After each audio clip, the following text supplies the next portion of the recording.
because I don't think the left nor the right has figured out a way to solve crony capitalism. And I think it's happening on both sides. So since you're the chief economist and former economic hitman, how would you fix crony capitalism today? Or are we in too deep that we can't fix it?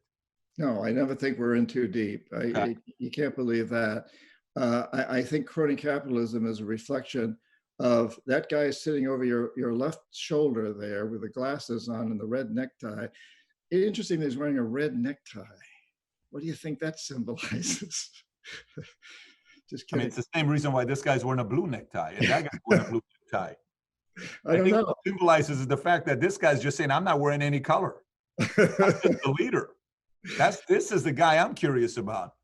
Yeah, so Milton Friedman over there, over your left shoulder, this has been going for a long time, but when he won the Nobel Prize in 1976, probably the most important statement he made, and I'm paraphrasing here, is the only responsibility of business is to maximize short-term profits regardless of the social and environmental costs.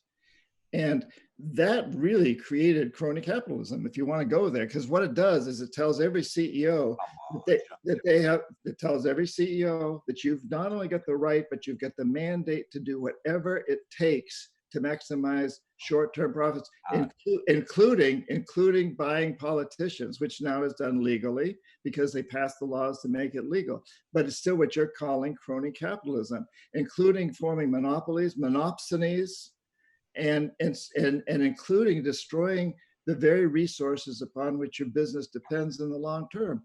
The idea of maximizing short-term anything is contrary to most life as we know it on this planet. I think in slang terms, they would say, John Perkins, you're reaching right now. Yes, you're out of pocket is what they would say. Okay, but the proper who would say that?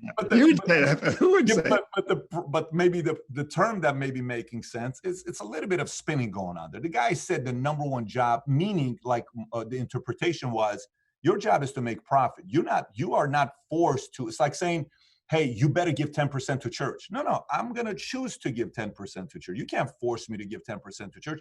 I'm going to give to charity. You can't force me to give. You can force me to pay taxes, which is what a lot of politicians do, but you can't force me to give my profits. I got to make sure I stay in business. So I understand that part.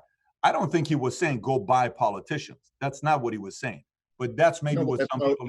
That's not what he was saying, but that's how it was interpreted. That's how it's been interpreted. So this is almost like biblical studies, and we're reading one scripture from Galatians 1:6, and your interpretation is one thing, and my interpretation is another thing, and the viewers have to decide for themselves.